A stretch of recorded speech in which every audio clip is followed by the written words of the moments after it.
Hey everyone! Today we're diving into a fascinating piece of Hollywood history.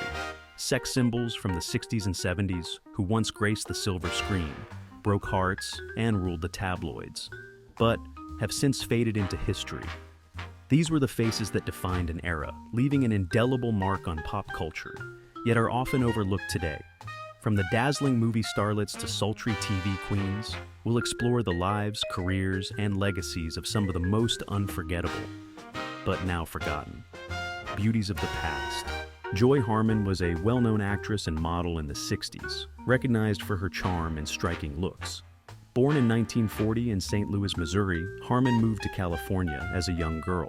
Her career began to take off in the 50s, when she gained attention as a contestant on the game show You Bet Your Life, hosted by Groucho Marx. Harmon's film career included supporting roles in popular movies of the 60s. Her most famous role was playing the character of Lucille in Cool Hand Luke, a film starring Paul Newman. In a memorable scene, her character gives a seductive performance while washing a car, which became an iconic moment in film history. She appeared in Under the Yum Yum Tree, 1963, alongside Jack Lemmon and A Letter to Nancy, 1965. Harmon also took roles in other light-hearted comedies and dramas that showcased her beauty and talent as Village of the Giants, 1965, and One Way Wahine, 1965. She was a fixture at Hollywood events and mingled with some of the biggest names in the industry. As a young actress, she embodied the glamour and allure associated with the era. She eventually stepped away from acting to focus on her personal life. Harmon married and settled into family life, leaving Hollywood behind. Unlike some of her contemporaries, she did not transition to behind-the-scenes roles in the industry, nor did she pursue opportunities to reignite her career in later decades. Barbara Bouchet was a well-known actress and model during the 60s and 70s in the United States. Her career blended Hollywood films, TV appearances, and later, a successful transition into European cinema. Bouchet's striking looks and versatility allowed her to work in a wide range of genres, from comedies to thrillers. She was born Barbara Gutcher in 1943 in Reichenberg, Sudetenland in the Czech Republic. After her family immigrated to the United States, she grew up in California. She started her career as a model, appearing in men's magazines like Playboy. In the 60s, Bouchet gained attention for small but memorable roles in major films. She appeared in Good Neighbor Sam, 1964, alongside Jack Lemmon, and had a brief role in the spy comedy Casino Royale, 1967, part of the James Bond franchise. Bouchet was also a regular presence on television during this time. She appeared on popular shows like Star Trek in 1966, playing Kalinda in the episode By Any Other Name. By the late 60s, roles in the US began to slow down. Bouchet moved to Italy in the early 70s, where she reinvented her career. The European film industry was booming, offering opportunities for international stars. In Italy, she became a prominent figure in giallo films, a genre of stylish murder mysteries and thrillers. Some of her notable Italian films include The Black Belly of the Tarantula, 1971, Muck, 1972, and Don't Torture a Duckling, 1972. By the late 70s, Bouchet's career began to lose momentum. While she continued acting, her appearances became less frequent. Linda Harrison was a well-known actress and model in the 60s and 70s, recognized for her beauty and on-screen presence. Born in Berlin, Maryland in 1945, Harrison showed an interest in performing arts from an early age. She participated in beauty pageants as a teenager, earning the title of Miss Maryland in 1965. In 1966, she signed a contract with 20th Century Fox, joining a group of young actors being groomed for stardom. Her most famous role came shortly after, in 1968, when she portrayed Nova in Planet of the Apes. She reprised the role in the 1970 sequel, Beneath the Planet of the Apes. Harrison also appeared in several TV shows during the late 60s and early 70s. She had guest roles on popular series like Batman, Bracken's World, and The Tonight Show starring Johnny Carson. In 1967, she married Richard D. Zanuck, the son of Fox studio head Daryl F. Zanuck. The marriage provided her with access to Hollywood's elite circles and she frequently attended high-profile events and premieres. However, her personal life took a turn when the couple divorced in 1978. By the 80s, she had stepped away from acting entirely, focusing instead on her family and personal interests. Jill Haworth was an English-American actress who gained attention in the 60s for her striking looks and performances in Hollywood films. Born in Sussex, England in 1945, Jill Haworth started her career in modeling at the age of 14 before moving into acting. Her break came when Otto Preminger cast her as a Jewish refugee in Exodus, 1960, a major film based on Leon Uris's novel. This role placed her alongside stars like Paul Newman and gave her immediate recognition. The movie was a significant hit, and Haworth's portrayal of Karen Hansen Clement earned her a Golden Globe nomination for Most Promising Newcomer. After Exodus, Haworth was offered several roles in Hollywood. She appeared in The Cardinal, 1963, another Otto Preminger project, and later in the horror film It, 1967, where she played the female lead. During the 60s and 70s, Haworth also appeared in several TV shows, including The Outer Limits and 12 O'Clock High. One of Haworth's most notable career moves was her role as Sally Bowles in the original Broadway production of Cabaret in 1966. By the late 70s, Haworth's film and TV roles had significantly decreased. She appeared in a few low-budget horror films, such as Tower of Evil, 1972, which marked a shift in her career toward less prestigious projects. Offers became infrequent, and she eventually stepped away from acting altogether. Joanna Pettet was a British-born actress who made a significant impact on Hollywood during the 60s and 70s. Born in London in 1942, Pettet moved to the United States after attending acting school in New York. Her career started on Broadway, where she appeared in Take Her, She's Mine. This stage experience helped her transition to Hollywood, where her talent and striking looks quickly opened doors.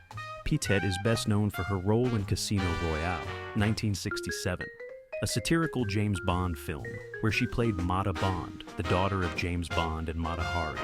The movie was a box office hit and solidified her place in 60s Hollywood. She also starred in The Group, 1966, a drama based on Mary McCarthy's novel about a group of women navigating life post-college. Throughout the 70s, Pettet appeared in a mix of films, including The Best House in London, 1969, and Welcome to Arrow Beach, 1974. However, most of her work during this time shifted to television. Pettet had a prolific career on TV, guest starring in popular shows like Night Gallery, The FBI, Hawaii Five-0, Policewoman, and The Love Boat. She also starred in TV movies such as Pioneer Woman, 1973, and The Hunted Lady, 1977. By the late 70s, Pettet's career started to slow. The industry was shifting, and the demand for her style of acting decreased. Her final on-screen appearances were in the early 90s, with roles in TV movies like Terror in Paradise, 1990. She retired from acting and moved away from Hollywood. Barbara Carrera gained attention in the United States during the 60s and 70s as a model and actress, becoming one of the standout figures of the era. Born in Nicaragua in 1945, Carrera moved to the United States as a teenager, where her striking looks quickly landed her opportunities in modeling. She signed with the prestigious Eileen Ford agency and appeared in top fashion magazines like Vogue and Harper's Bazaar. Carrera's early film roles helped establish her as a notable face in Hollywood. In 1976, she appeared in the science fiction film Embryo alongside Rock Hudson, and in The Island of Dr. Moreau, 1977, an adaptation of H.G. Wells' novel. Carrera also made several television appearances during this time. One of her most recognizable roles was in the miniseries Centennial, 1978. Based on James A. Michener's novel, she portrayed Clay Basket, a Native American woman, earning praise for her performance in this historical drama. She also became a spokesperson for brands like Chanel, further cementing her image as a glamorous icon of the era. Despite her early success, Carrera's career began to decline in the 80s. She continued acting, taking on roles in films like Never Say Never Again, 1983, where she played the Bond girl Fatima Blush, opposite Sean Connery. However, by the late 80s and early 90s, she struggled to secure high-profile roles, and her visibility in Hollywood faded. Victoria Principal was an American actress and model who gained attention in the 60s and 70s. She became well known for her roles in film and television, as well as for her work in the fashion industry during that era. Born on January 3, 1950 in Fukuoka, Japan, Victoria Principal spent much of her early life moving around due to her father's role in the U.S. Air Force. By the time she was a teenager, her family settled in the United States, where she began pursuing acting and modeling. She attended Miami-Dade Community College and later studied at the Royal Academy of Dramatic Art in London to sharpen her acting skills. Her acting career started in the early 70s. One of her first significant film roles was in The Life and Times of Judge Roy Bean, 1972, where she starred opposite Paul Newman. This performance brought her some recognition in Hollywood, leading to additional opportunities. During this time, she appeared in films like Earthquake, 1974, a disaster film that became a box office hit. Principal worked as a model, appearing in magazines and advertisements throughout the 70s. Her biggest breakthrough came in the late 70s when she was cast as Pamela Barnes-Ewing in the TV show Dallas, which aired in 1978. The series became a cultural phenomenon in the 80s, and her character was central to the drama. However, since the request is focused on the 60s and 70s, her impact during that period was more about laying the groundwork for this later success. Anitra Ford was a notable presence in American entertainment during the 60s and 70s. She worked as a model, actress, and television personality, making her a familiar face during that era. She began her career as a fashion model, gaining attention for her striking looks and ability to adapt to various styles. She appeared in advertisements, print campaigns, and runway shows, which helped her transition into television and film. In the early 70s, Ford appeared in several films, often in roles that showcased her as a glamorous figure. She is best known for her work in cult classic films, including The Big Bird Cage, 1972, Invasion of the Bee-Girls, 1973, and Messiah of Evil, 1974. These movies fit into the exploitation genre that was popular during the time, characterized by low budgets and a focus on action, suspense, or provocative themes. Ford also appeared on television, including guest roles on popular shows like The Longest Yard, 1974, and Mannix. Ford became one of the original models on the popular game show The Price is Right in the early 70s. Game shows were a significant part of daytime television, and Ford's appearances helped establish her image as a stylish and elegant figure. By the late 70s, Ford's appearances in movies and television became less frequent. Ford eventually left the entertainment industry and shifted her focus to other interests. Claudine Longet was a notable figure in the entertainment world during the 60s and 70s. She started her career primarily as a singer and actress, becoming a familiar face in both film and television. Born on January 29, 1942, in Paris, France, she moved to the United States in the early 60s, where her charm and talent quickly captured the attention of audiences. Longet gained early fame through her music, releasing a number of popular singles during the 60s, including Love is Blue and Go With Me. Alongside her musical career, she also appeared in a handful of films, although her cinematic presence was relatively limited. One of her most recognized roles was in The Party, 1968, directed by Blake Edwards and starring Peter Sellers.